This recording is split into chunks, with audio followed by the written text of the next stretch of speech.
The breaking point. The Galactic Federation had known peace for 7 millennia. 7,000 years of prosperity, scientific advancement, and cultural exchange between hundreds of species across the spiral arms. Their sophisticated diplomatic protocols had resolved disputes before they escalated. Their advanced technology had eliminated scarcity. Their collective wisdom had forged a society where war was relegated to historical archives. Then they met humans. Admiral Elena Chen stood at the viewport of the ESS Retribution, Earth's newest dreadnought. Below her, the azure sphere of humanity's homeworld rotated slowly, cloud patterns swirling across its surface. A beautiful sight that normally brought her peace. Today, it only deepened her resolve.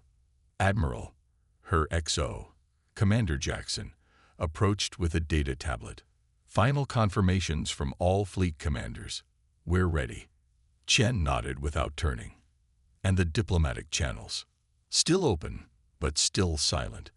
The Federation Council refuses to acknowledge our evidence or demands. Then we proceed as planned. Chen finally turned, her weathered face hardened by decades of military service. Has there been any word from the reconnaissance teams? Nothing conclusive, but 37 children remain unaccounted for. The pattern is unmistakable. All from frontier colonies, all genetically unique in some way. Chen's jaw tightened. The Federation had made a catastrophic miscalculation. They had studied humanity for decades, cataloging our weapons, analyzing our conflicts, measuring our technological capabilities. What they failed to understand was that humans would cross any line, break any rule, when their children were threatened. High Counselor Ziv Excelendry of the Galactic Federation swept into the Grand Chamber, his elongated limbs moving with the fluid grace characteristic of the Salendrian species. The chamber fell silent as he took his position at the center of the speaking platform. Esteemed colleagues, he began, voice resonating through the vast hall. I have reviewed the latest intelligence regarding the human situation. Their vessels are mobilizing. But I assure you, there is no cause for alarm. Councillor Telever, representative of the Ardani Collective, rose from her seat. With respect, High Counselor, we cannot dismiss their threats so easily. The humans claim we have abducted their offspring. Claims without merit, Ziv Xalendry replied dismissively. The Special Research Directorate has assured me their acquisition of test subjects followed all proper protocols. Test subjects. The words came from Ambassador North, one of the few who had advocated for closer relations with Earth. You speak of sentient children. Ziv Xalandry's skin darkened slightly, the Xalendrian equivalent of an annoyed flush. Primitive sentience, whose genetic uniqueness presents an opportunity for advancement that benefits all Federation species. The humans will posture and threaten, but they are technologically inferior. Their faster-than-light capabilities are rudimentary. Their weapons rely primarily on kinetic force rather than energy manipulation. Their artificial intelligence systems are hobbled by ethical constraints. A junior aide rushed into the chamber, approaching the High Counselor with obvious trepidation. After a hurried exchange, Ziv Xalandry's expression changed. What is it? Telever asked. It appears, Ziv Xalandry said slowly, that human vessels have entered the Proxima system. They have disabled our outer defense grid. Disabled? How? Ambassador North demanded. They didn't destroy it. They, Ziv Xalandry, consulted the datapad, reprogrammed it, using our own communication protocols. The chamber erupted in confused voices. On Earth, Global Defense Director Malik Rahman faced the assembled world leaders in the Emergency Council chamber. The first phase is complete, he reported. Admiral Chen's fleet has established control of the Proxima Gateway. Our cyber warfare division successfully penetrated their defense network. Casualties? Asked the President of the African Union. None on either side, Rahman confirmed. As instructed, we've disabled rather than destroyed. The Premier of the Pacific Alliance leaned forward. And what of our children? Still no confirmation of their location, but our intelligence suggests they're being held at one of 3 research facilities deep within Federation space. Can we reach them? The question came from a European Federation chancellor, her voice tight with controlled emotion. Rahman nodded to a woman at the back of the room who stepped forward. Dr. Sophia Rice, Director of Special Operations, was not a military figure, but a former search and rescue specialist whose innovation had saved thousands after the Jakarta tsunami. We've already deployed shadow teams to all 3 locations, she said. These aren't conventional military units. They're small groups of specialists, parents, many of them, who volunteered for the mission. They've been enhanced with our latest biotechnology and equipped with adaptive camouflage systems. Enhanced how? Someone asked.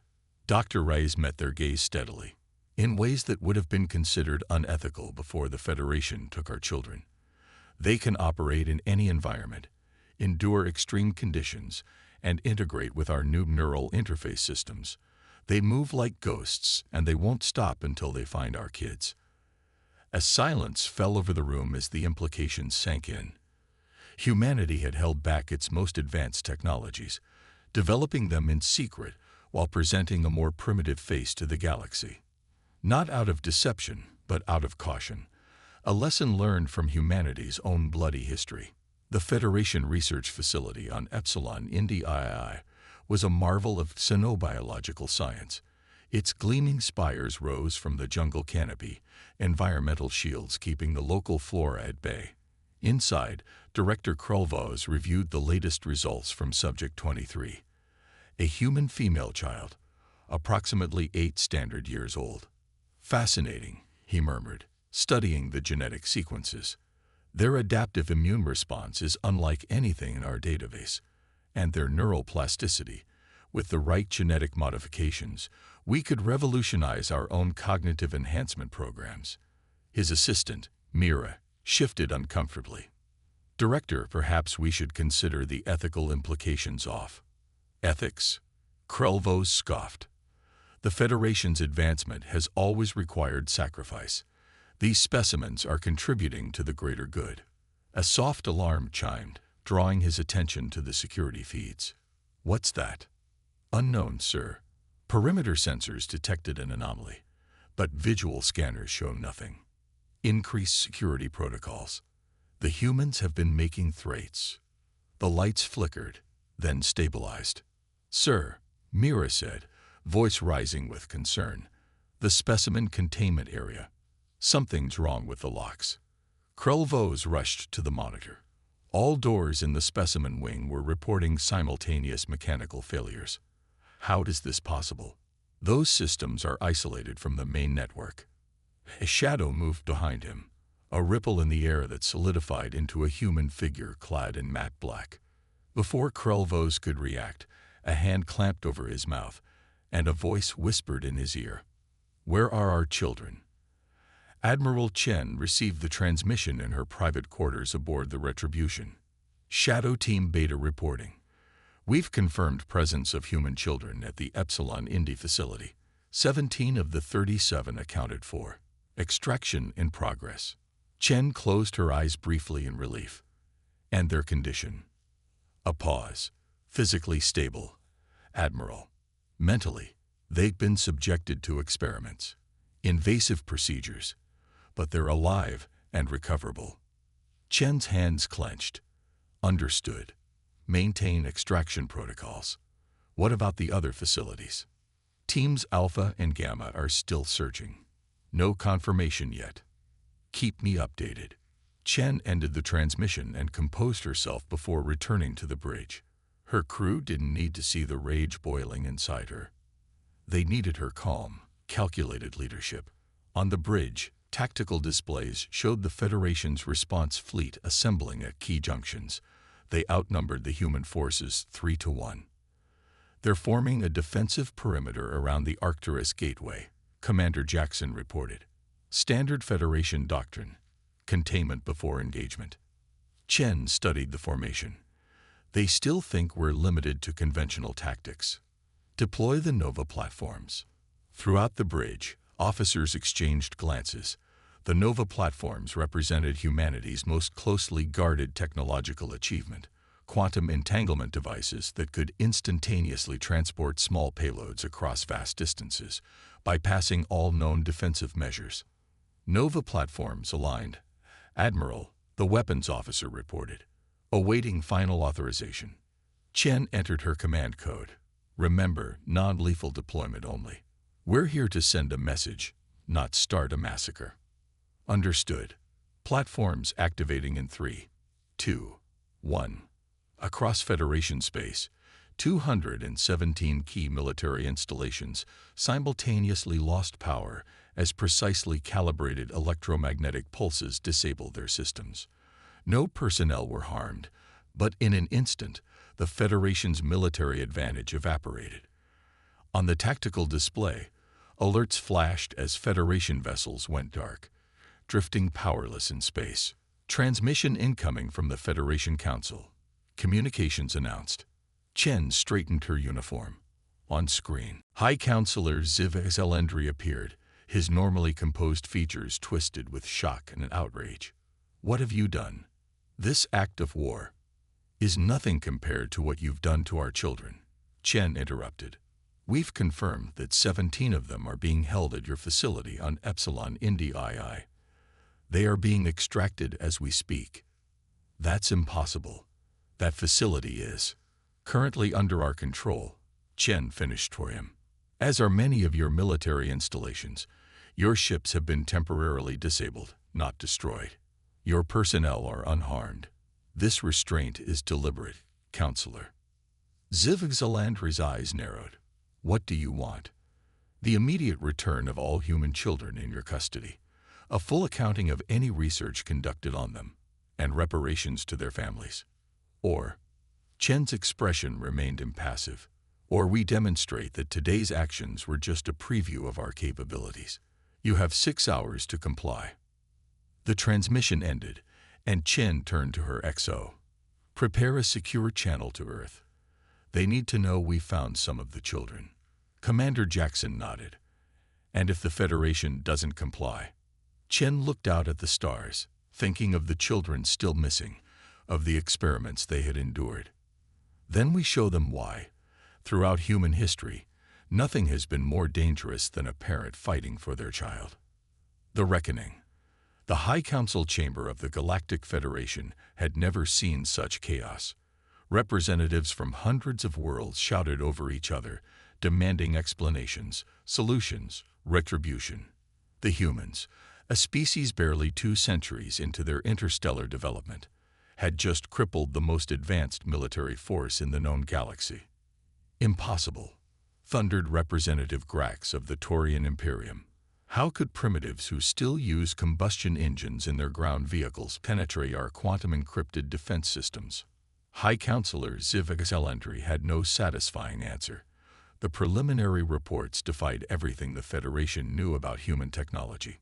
Somehow, they had deployed hundreds of devices simultaneously across Federation space, each one emitting a precisely calibrated pulse that disabled electronics without harming organic life. We have 4 hours remaining, Ziv-Xelendry said, attempting to restore order. 4 hours to decide our response to their ultimatum. Ambassador North stood. Unlike most Federation species, the Ashtari physically resembled humans, an evolutionary coincidence that had made him an obvious choice for diplomatic relations with Earth. There is only one acceptable response, North said firmly. We return the children immediately and offer reparations. Capitulation. Ziv-Xelendry hissed. You suggest we surrender to their threats. I suggest we correct our mistake, North replied. The Special Research Directorate exceeded its authority in taking these children. It violated not only our treaties with Earth but our own ethical standards. Director Krelvos of the Special Research Directorate shifted uncomfortably in his seat. He had been extracted from the Epsilon Indi facility just before the humans took control. An emergency teleportation that had left him with a migraine and profound questions about how the humans had infiltrated his supposedly impenetrable security. The research was approved by this council, Krelvos reminded them. The genetic anomalies in their young presented an unprecedented opportunity. An opportunity we should have pursued through diplomatic channels, North countered. Instead, we kidnapped children. Retrieved specimens, Krelvos corrected automatically. A new voice entered the conversation. Admiral Thrix of the Federation Defense Force, her hologram projecting into the center of the chamber. Counselors, we face a strategic reality. While our engineers work to restore our disabled systems, we remain vulnerable. The humans have demonstrated technological capabilities far beyond our intelligence assessments. More concerning, they've shown unprecedented restraint. Restraint? Someone asked. They could have killed thousands. Instead, they disabled our systems with surgical precision. Frick's expression was grim. In my analysis, they're sending a clear message. They're holding back. In Earth orbit, the Global Defense Council received the latest updates from the Shadow teams. Team Alpha has located 10 more children at the facility in the Ta-City system, Dr. Rice reported. Team Gamma has confirmed the remaining 10 at Procyon. All teams are proceeding with extraction. Director Rama nodded grimly. And their condition? Dr. Rice hesitated. The children are alive, but many show signs of invasive procedures, genetic manipulation, neural implants, immune system alterations. It appears the Federation was attempting to isolate and replicate unique aspects of human physiology. The room temperature seemed to drop several degrees as the implications sank in. Can the damage be reversed? Asked the European Chancellor. Our medical teams are standing by with regenerative treatments, Dr. Rice assured them. Physically, we believe full recovery is possible. Psychologically, she shook her head. That will take longer. The comm system chimed. Incoming transmission from Admiral Chen. Chen's face appeared on the main screen. Despite being in the midst of a military operation, she looked composed, determined. The Federation Council has requested an emergency conference. They claim they're prepared to meet our demands. Can we trust them? Raman asked. No, Chen said bluntly. But the Shadow teams will have extracted all children within the hour. Once they're secure, the Federation loses its only leverage. The president of the North American Alliance leaned forward. And then, a cold smile touched Chen's lips. Then we dictate terms. Captain Maya Ortiz of Shadow Team Alpha moved like a ghost through the Ta-City research facility. The adaptive camouflage of her exosuit bent light around her, rendering her nearly invisible to both organic eyes and electronic sensors. Behind her followed 4 more team members, each linked via neural interface. No words were needed. They communicated through a series of shared sensory inputs and emotional markers, a human version of the hive mind capabilities observed in some Federation species. They had already neutralized the facility's security forces, non-lethally, as ordered. The few Federation scientists they encountered had been secured in a storage area, unharmed but effectively contained. Maya paused at a sealed door, the neural interface picking up biosigns on the other side. Young humans, 10 distinct patterns. Found them. She projected to her team. Breaching in 3, 2, 1. The specialized tool in her hand bypassed the door's security in seconds. As it slid open, Maya's augmented vision adjusted to the dim lighting within. 10 stasis pods lined the walls, each containing a child suspended in a translucent fluid. Monitoring equipment recorded their vital signs, neural activity, genetic expressions. For one terrible moment, Maya froze. Her own daughter wasn't among these children. She was with Team Gamma at Procyon. But the sight of these imprisoned kids hit her with physical force. The neural link broadcast her rage to her teammates, who shared and absorbed it, redistributing the emotional load. Focus came the gentle reminder from her second-in-command. We get them out first. Justice comes later. Maya nodded and moved to the central control console. The Federation's technology was advanced, but humanity's quantum computing specialists had prepared them for this. She inserted a device that immediately began interfacing with the system, translating alien commands and protocols. Stasis disengagement initiated, she reported. Vital signs stable. Prepare for transport. As the fluid drained from the first pod, the child within, a boy, perhaps 9 years old, began to stir. His eyes opened, confusion giving way to fear. Maya deactivated her camouflage, letting him see her human face. "It's okay," she said softly. "We're from Earth. We've come to take you home."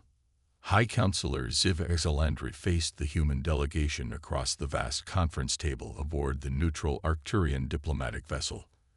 Admiral Chen led the human representatives, her uniform bearing the minimal ornamentation that humans seemed to prefer, so unlike the elaborate indicators of rank that Federation officials wore. "We have ordered the immediate release of all human children in Federation custody," Ziv-Xalandri began. "Medical records are being compiled for transfer to your healthcare providers. As for reparations, the children are already secure," Chen interrupted. "All 37 have been recovered by our extraction teams." Ziv-Xalandri blinked his 3 eyes in rapid succession, an expression of shock.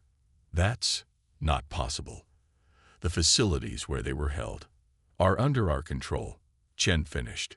"Your security was impressive, but insufficient." For the first time in his long political career, Ziv-Xalandri found himself speechless. Behind him, Admiral Thrix leaned forward. "How did you do it?" she asked, professional curiosity overriding diplomatic protocol. "Our systems detected no breach, no ships approaching." Chen's expression remained neutral. "That information remains classified. But understand this. What you witnessed was a fraction of humanity's capability. We exercise restraint because, despite what you've done, we still hope for peaceful coexistence." "Coexistence," Ziv-Xalandri repeated, finding his voice again. "After you attacked Federation installations, disabled our defense grid, invaded sovereign territory. After you kidnapped our children," Chen corrected, her voice hardening. "After you experimented on them without consent. After you violated every agreement between our peoples." Ambassador North stepped forward. "High Counselor, with respect, the Admiral is right. We acted in error." Ziv-Xalandri's skin darkened with anger. "You overstep, Ambassador." "I speak truth," North replied calmly. "And I am not alone in this assessment." Indeed, several council members nodded in agreement.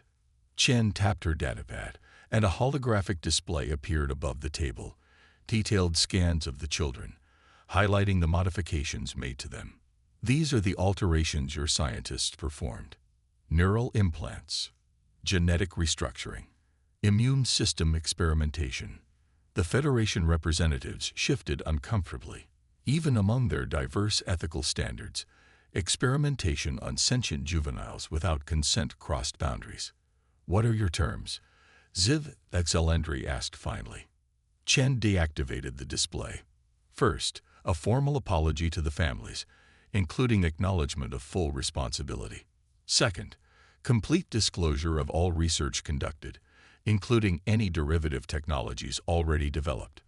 Third, a new treaty that recognizes humanity's sovereign rights and establishes protocols for scientific cooperation, with explicit informed consent requirements." "And if we refuse?" Chen's eyes narrowed slightly. "Then we cannot guarantee the continued operational status of Federation infrastructure." The threat hung in the air, made more potent by the knowledge that humans had already demonstrated their capability to fulfill it. 3 months later, Dr. Sophia Rice stood in the observation room of the Lunar Medical Center, watching as 8-year-old Lily Chen, no relation to the Admiral, worked with her therapist. The neural implants had been carefully removed, the genetic modifications stabilized. Physically, Lily was recovering well. The door opened, and Admiral Chen entered quietly. "How is she?" Chen asked. "Better every day," Rice replied. "The nightmares are decreasing in frequency. She's talking more." Chen nodded, watching the child through the one-way glass. "And the others?" "Similar progress. The younger ones are bouncing back faster. The teenagers, Rise sighed. They understand more of what happened to them. That makes it harder. Chen's jaw tightened, and the Federation research data. It's been educational, Rise admitted. Their understanding of genetic engineering is centuries ahead of ours. Some of the techniques they developed could revolutionize medicine, cure genetic diseases, extend human lifespan, enhance cognitive functions.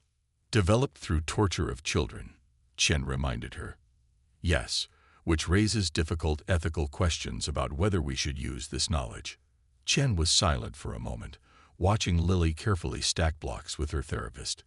Have you asked the families? Rise nodded. Most say the same thing. If some good can come from this horror, if it means other children won't suffer in the future, then use it. And the Federation? Are they honoring the treaty? So far, their scientific delegations have been respectful, transparent. I think many of them were genuinely horrified once the full extent of the research program was revealed. Chen made a non-committal sound. Keep me informed about the children's progress. As she turned to leave, Rise asked, do you think we'll ever have peace with them again? Real peace. Chen paused in the doorway. Peace isn't just the absence of conflict, Doctor. Sometimes it requires proving you're capable of winning the war no one wants to fight. She glanced back at Lily. We've shown the galaxy what humanity does when provoked. Now we show them what we can build when respected. 1 year later, the newly constructed human embassy on the Federation capital world hosted a historic gathering. Representatives from across the galaxy mingled with human diplomats, scientists, and military personnel. At the center of the Grand Hall stood a monument, a simple obelisk bearing the names of the 37 children, with an eternal flame burning at its base, a reminder and a warning. High Chancellor North, elevated after Ziv Xalandri's resignation, addressed the assembly, his voice carrying to all corners of the hall. Today marks not just the formal ratification of our treaty with humanity, but a new chapter in galactic history. 1 year ago, we witnessed the consequences of arrogance, of treating an emerging species as subjects rather than equals. Murmurs of agreement rippled through the crowd. Humanity taught us a lesson, not just in their unexpected technological prowess, but in their restraint. When they had the power to destroy, they chose instead to disable. When they had cause for retribution, they offered reconciliation. Ambassador Marcus Lee, Earth's representative to the Federation, stepped forward to join North. We come from a world with a long history of conflict, Lee said. We've learned harsh lessons about the price of war and the value of peace, but we've also learned that true peace cannot exist without respect. He gestured to the monument. These children paid an unacceptable price. Their suffering will not be forgotten, nor will the response it provoked be forgotten. Let both serve as reminders of the lines we must never cross again. Throughout the hall, humans and aliens alike bowed their heads in a moment of silence. In the shadows at the back of the hall, Admiral Chen watched the proceedings with guarded optimism. Beside her stood Dr. Reyes. All 37 are home now, Reyes said quietly. The last treatments were completed last month. Chen nodded. And the Federation, living up to their end of the bargain. The joint research initiatives are yielding promising results, ethically obtained this time. Good. Chen's gaze swept the room, noting the locations of her security personnel, visible and hidden. Trust, but verify. Always. You know, Rise mused, in all our history, I can't recall another instance where humanity united so completely, so quickly. Chen's lips curved in a small smile. We've always been factious, divided. But there are some lines that transcend politics, borders, ideology. Our children, Rise agreed. Yes. Chen accepted a drink from a passing server. The Federation thought they were studying human genetics, human biology. What they really should have studied was human nature. In the center of the hall, Ambassador Lee raised his glass in a toast. To peace through understanding, to respect through strength, to a future where all our children can reach for the stars without fear. Glasses raised throughout the hall, Hundreds of species, thousands of individuals, united in a moment of possibility. And somewhere in the vast, indifferent cosmos, other civilizations observed and took note. The humans protect their young. Approach with caution.